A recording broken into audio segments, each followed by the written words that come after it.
Hoje, 11 de setembro de 2016, estamos estudando 1 João. E nós estamos naquele trecho de 1 João 3, 10 em diante. Que os filhos de Deus, as criancinhas de Deus, no grego, são contrastadas com os filhos do diabo. O João, ele apresenta esse ensino na epístola de 1 João, capítulo 3, dos versos 4 a 24. Sendo que esse trecho, onde os filhos de Deus são contrastados com os filhos do diabo, no capítulo 3, do verso 4 ao 24, pode ser dividido ainda em duas sessões. A primeira sessão nós já estudamos, que vai do 4 ao 10. Hoje nós vamos dar início ao estudo de 1 João 3, de 11 a 24, que está dentro desse assunto, o contraste dos filhos de Deus versus os filhos do diabo. Como eu já falei aqui, quando a gente nasce de novo, a gente não brilha, a gente não fica cor-de-rosa, a gente não fica azul, nada muda. O mesmo Rafael que eu conheci antes de nascer de novo, se eu olhar ali, aparentemente não mudou nada. O mesmo cabelo, a mesma barba, o mesmo brinquinho na orelha, a mesma coisa, não mudou nada. Provavelmente, as pessoas que conheceram o irmão Américo antes do novo nascimento, pelo menos exteriormente, olhando assim, não mudou nada. O que acontece é aquilo que está lá em Mateus 7,20. Pelo fruto os conhecereis. Pelo fruto você conhece a árvore. E aqui no nosso versículo 10, que é um versículo de transição, porque ele fecha o 4 a 10 e dá início o 11 ao 24. E no verso 10 está escrito o seguinte: nisto são manifestos os filhos de Deus e os filhos do diabo. A palavra que você vai colorir de amarelo aqui é manifestos. Está falando de manifestação. Lá mais na frente, todo aquele que não pratica, está falando de prática. Está falando de procedimento. Está falando de evidência externa. E na semana passada nós lemos esse trecho aí, do 11 ao 24. Nós vamos ir relendo ele aos pouquinhos.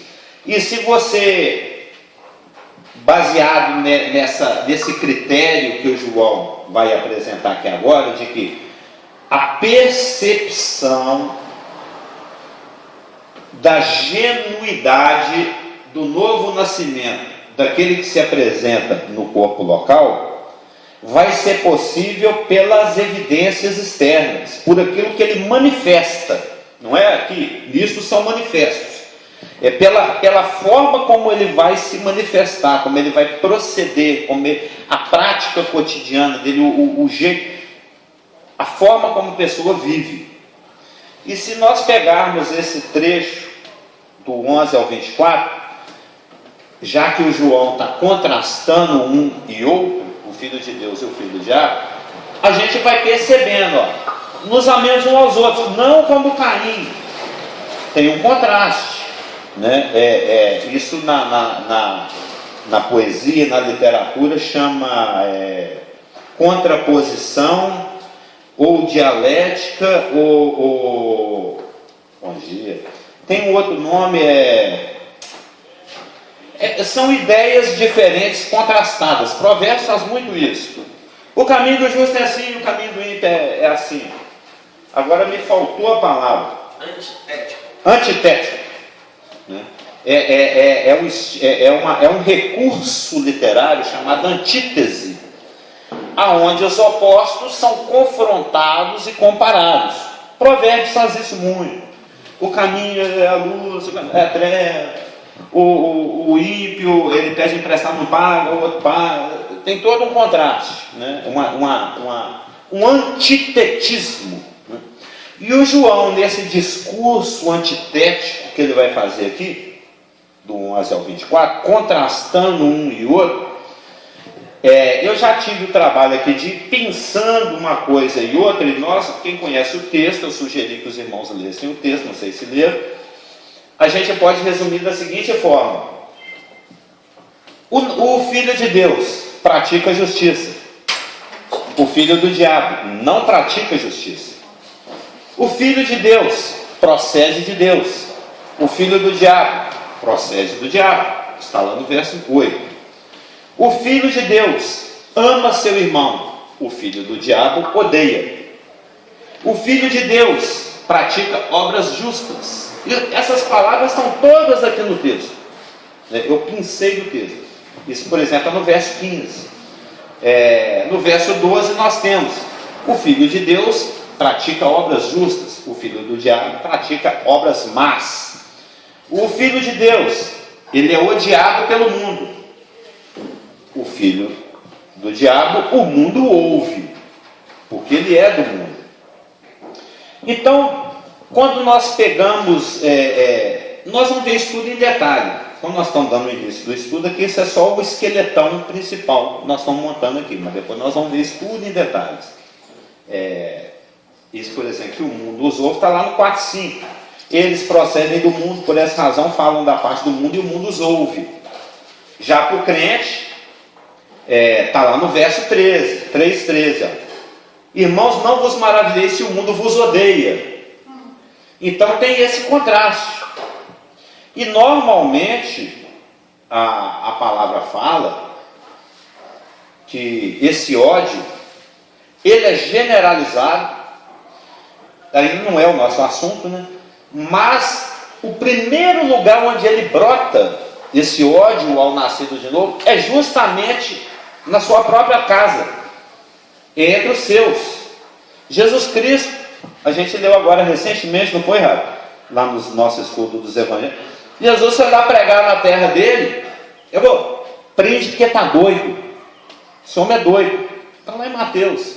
É a competição também, né, cara? Oi? É a competição também. A o quê? Competição. A competição. Não, a motivação são inúmeras. Por exemplo, a liderança e tudo, não queria ver alguém, né? Mas a motivação são inúmeras. O corpo também, né? São inúmeras, mas a etiologia, o fundo, a origem é um só: o diabo. Ele incita o mundo a nos odiar. Jesus falou isso repetidamente. Nós vamos ver algumas quando nós chegarmos lá no verso 13. Falou: me chamaram de Beelzebul, vocês estão esperando menos do que isso? Não vai ser possível. E para fechar esse ping-pong aqui de contraste, o Filho de Deus, ele ama de fato e de verdade. O não nascido de novo, fake, aquele que é, mas não é, parece, mas não é, ele ama de palavra e de língua. Isso está lá no verso 18. Ele só, aqui ó: filhinhos, não amemos de palavra nem de língua, mas de fato e de verdade. Aquele que não, porque você não pode dar o que não tem. Se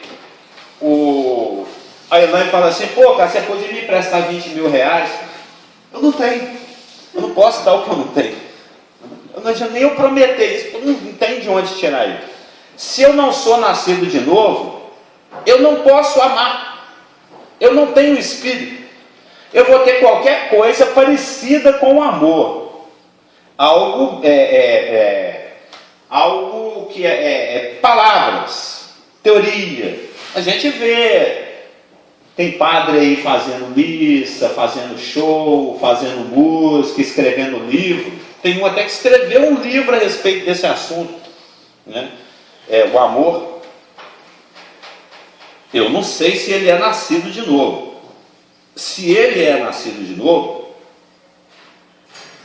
ele tem o Espírito que o ensina para que ele possa ensinar. Se ele não é nascido de novo, ele não pode dar o que ele não tem.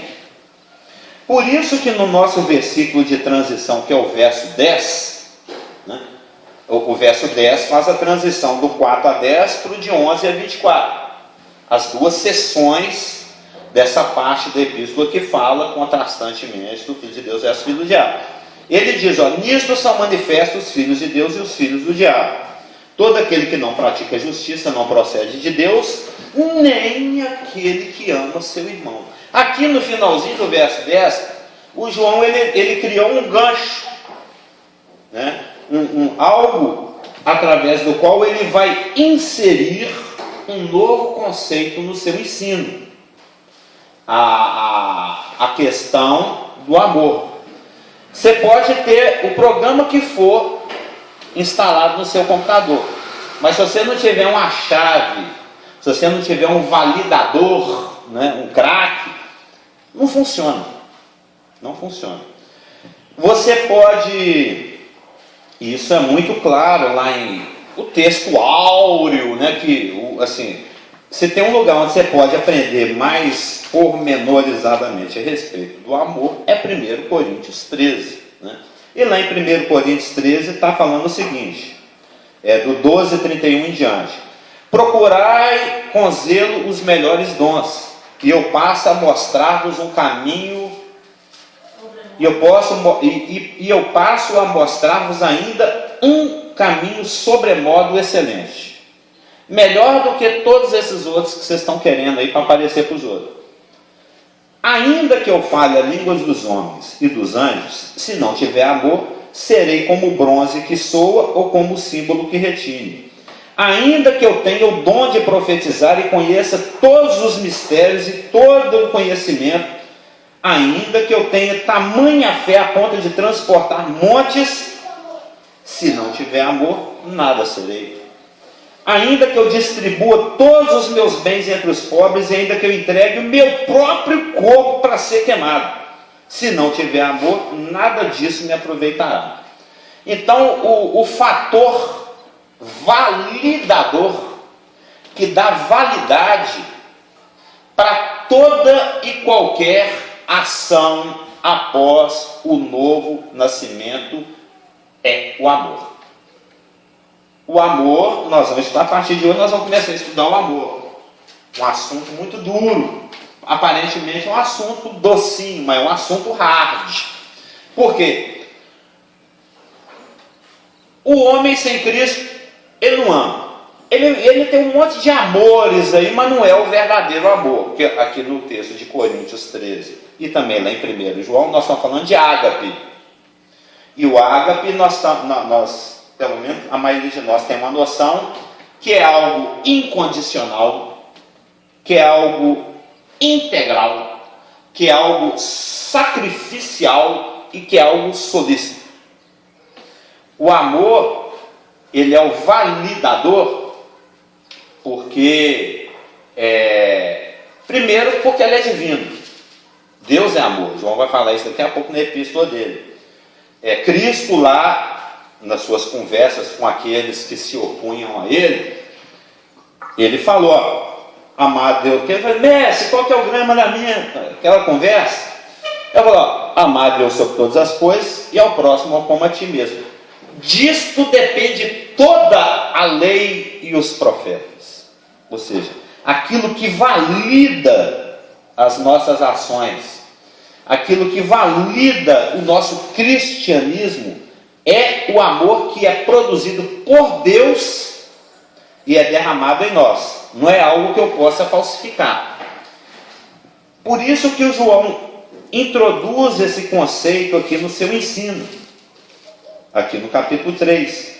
Porque, de acordo com 1 Coríntios e de acordo com o contexto de toda a palavra, o amor é aquilo que valida, que torna legítima toda e qualquer ação que eu possa executar após o meu novo nascimento.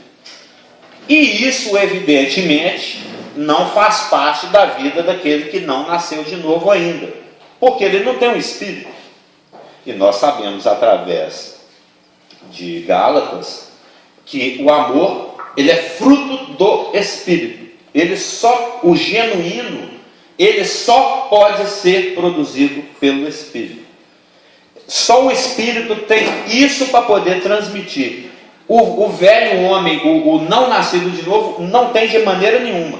E nós, mesmo depois de nascidos de novo, Nós temos um amorzinho, nós temos uma boa intenção, nós temos um monte de coisa parecida com amor, mas o amor verdadeiro só se eu me disponibilizar para o Espírito, para que o Espírito produza e flua esse amor através de mim.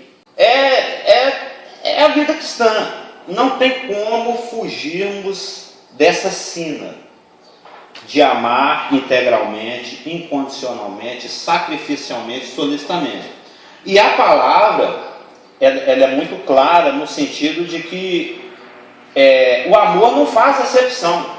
Depois que você nasce de novo, você está condenado a amar a todos, assim como Deus ama a todos.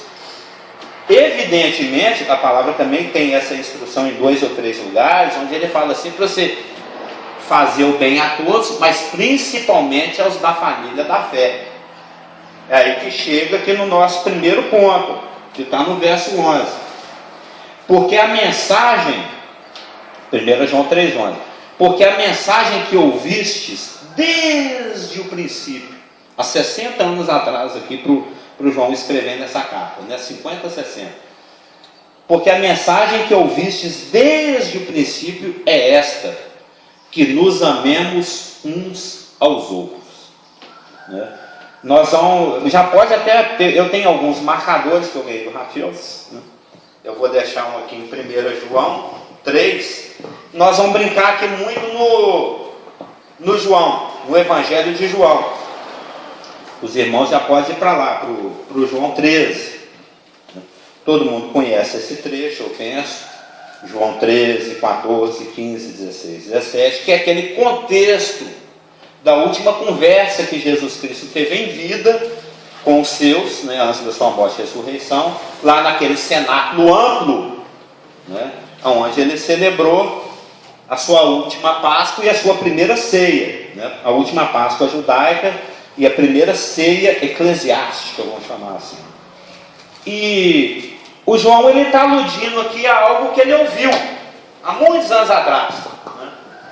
Porque a mensagem, esse porquê, ele faz uma conexão com o versículo anterior, né? O que torna manifesto um filho de Deus, a maior evidência exterior que comprova o novo nascimento de uma pessoa é exatamente essa vida impossível para a qual nós somos chamados. Porque eu já falei isso algumas vezes, vou falar mais uma. A vida cristã não é difícil. A vida cristã é impossível. Ela é impossível exatamente para que nós não tentemos vivê-la por nós mesmos. Ela tem que ser vivida no Espírito. O Espírito é que manifesta a vida através de nós. Senão é falsificação. Não é falsificação. E lá o Senhor, lá em João 13, 14, 15, 16, 17, nesse discurso, ele fala uma coisa que lá nos bons tempos desta igreja, nós cantávamos Bíblia, né? Que está lá tá lá em João, Evangelho de João 13, 35, está escrito o seguinte: nisto conhecerão que sois meus discípulos, se tiverdes amor uns aos outros. Nisso conhecerão todos. É algo que se manifesta universalmente. É o amor. O crente que se dispõe a amar, ele se torna muito conhecido no inferno. Porque, eu já falei aqui, Satanás consegue falsificar milagre, ele consegue falsificar profecia, ele consegue falsificar ensino, ele consegue falsificar qualquer coisa. Tudo, ele é um imitador de Deus. Na realidade, Satanás ele é um fã de Deus, porque ele imita Deus em tudo. Todas as formas como Deus se comporta e age e planeja, quando você olha para a forma como Satanás se comporta, age e planeja, é de uma forma similar. Ele não tem originalidade. Ele é um imitador. E na igreja, né, na cristandade, essa que está espalhada aí pelo planeta, existe muita falsificação de tudo. De tudo. de todos os dons, de todas as formas de comportamento, de todos os cacuetes evangélicos, de todas as manias, de todas as modas. Tem os cacuetes evangélicos, né? Porque tem muita. É por isso a necessidade, a urgência e a preciosidade do estudo de 1 João, porque nós vivemos exatamente numa época onde o cristianismo está sendo largamente falsificado. Porque Satanás, quando ele percebe a manifestação, o trabalho do Espírito Santo em uma geração, em um lugar, Satanás também envia os dele. Ele manda aqueles ministros de justiça, entre aspas. Ele se traveste de luz também. E as pessoas, nós, seres humanos naturais, medimos, avaliamos, decidimos, julgamos as coisas muito por aquilo que a gente vê do lado de fora. E tem tantos ditados que falam que a gente não conhece um livro só pela capa, que quem vê cara não vê coração, que o coração eterno que ninguém vai. Não tem vários ditados populares que falam a respeito disso. E infelizmente, mesmo depois de nascermos de novo, nós continuamos com esse hábito de basearmos os nossos julgamentos naquilo que a gente vê. Então, se a pessoa grita no púlpito com a Bíblia na mão e tem todos os cacuetes padronizados, ele engana muitos. Mas o teste ácido mesmo, o teste principal é a motivação. Ágape ou não? É por amor ou não? E como a Elaine destacou, isso também vai ser falado aqui, o amor é o validador exatamente porque não tem retorno. Você paga uma de bobão mesmo. Você entrega e não, é incondicional. Como é que é essa palavra? É integral, é sacrificial e é solícito. Muito pelo contrário, você é até ridicularizado. Sim. Ou seja, você não ganha nada. Assim, entre aspas, né? Humanamente falando, não se ganha nada por amar. Amar é algo que só vai. Só vai. Vai ter um retorno, evidentemente, um galardão. Isso vai ser avaliado. Aliás, já que o amor é o agente validador de todas as nossas ações e intenções após o novo nascimento, tudo aquilo que fazemos nessa vida após o novo nascimento e que vai ser julgado lá no Bimá, no tribunal de Cristo, né? Tudo aquilo que a gente fez de útil ou de inútil vai ser avaliado lá. O critério vai ser exatamente a sua motivação. Fiel da balança. O fiel da balança.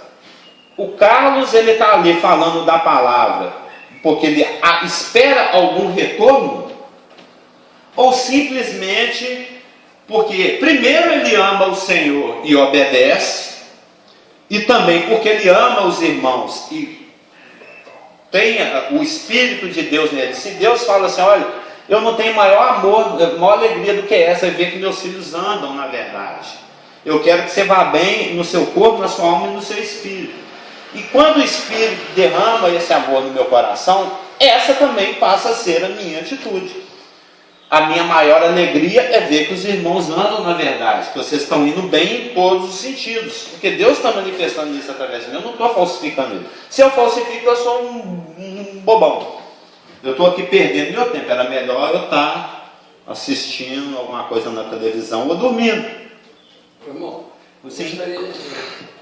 Você vai desculpar eu falar? Não, mano. Eu fico chateado quando não fala. Eu vejo no meu modo de sentir dentro de mim mesmo que nada neste mundo nos proporciona mais retorno. Esse é o meu modo de ver, vou explicar um pouco. Do que o amor. Sim. Mas quando eu falei aquilo, eu falei humanamente falando. Né? Porque é muito grande o retorno do amor. Com certeza. Primeiro, para a própria pessoa.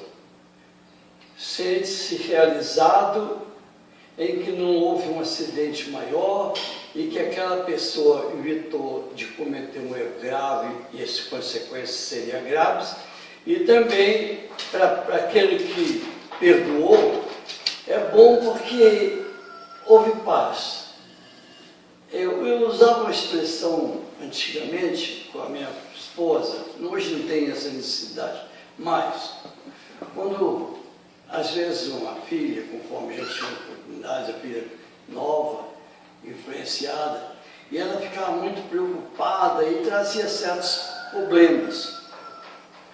Eu dizia, a minha esposa ficava um pouquinho preocupada, que é natural, né? Nervosa.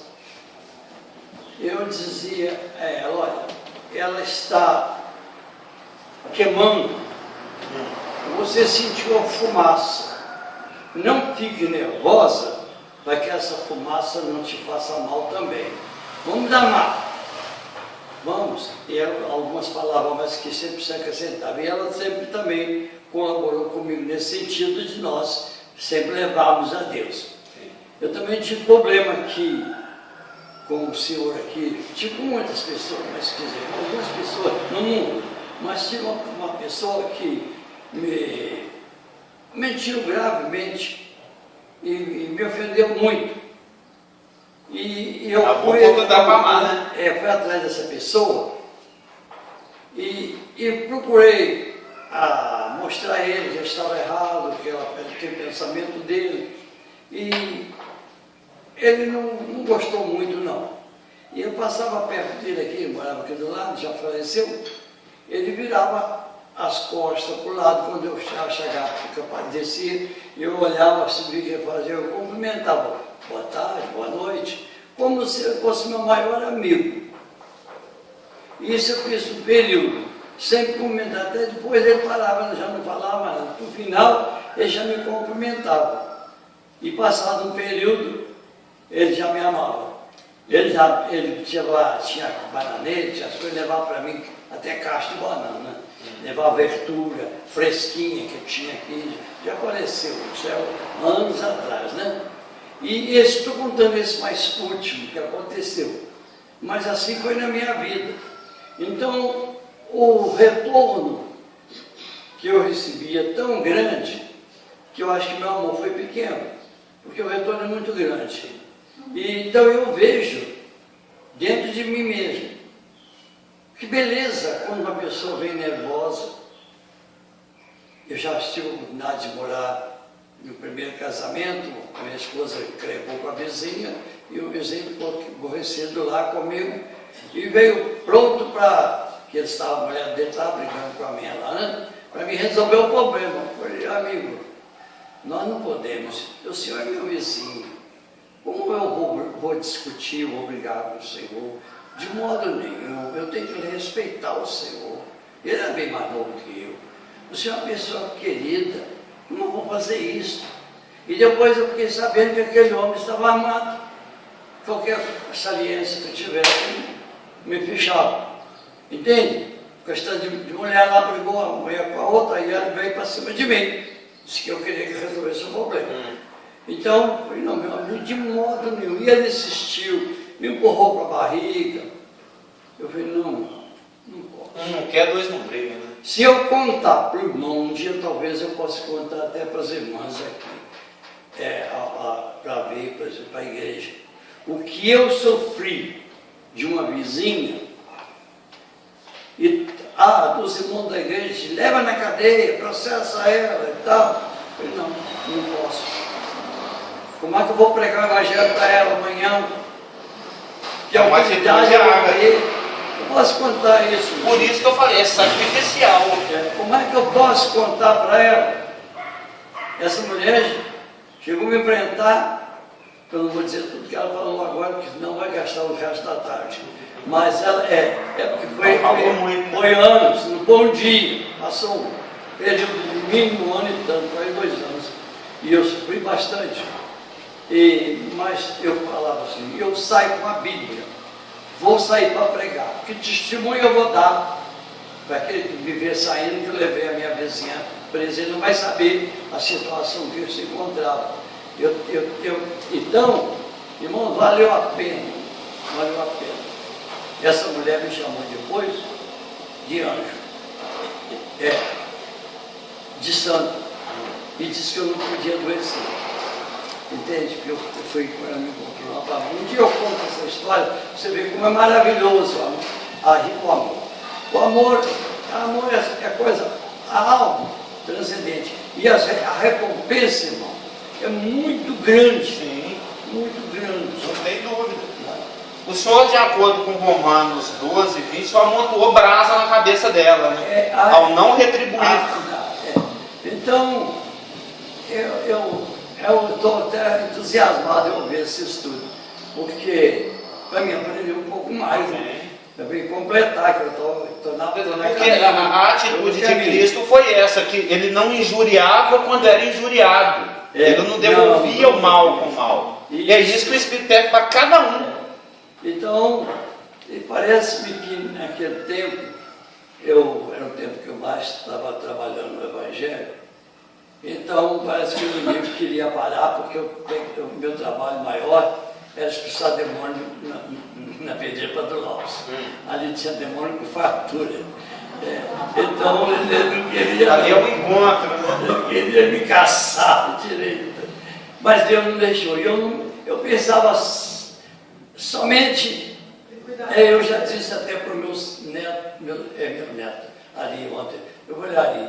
Eu nunca, quando eu nunca lembrei tanto de Deus quando o pecado aparecia. Porque era bastar pecar, eu lembrava de Deus. E Deus vinha, a minha mente ao Senhor vinha tão rápida que quer dizer, uma coisa me preocupava assim, Deus vinha no meu coração logo a alegria de Deus. Então, foi fácil para mim vencer, porque Deus, digamos, uma pessoa se manifestar nervosa da minha boca, Deus, preciso do Senhor.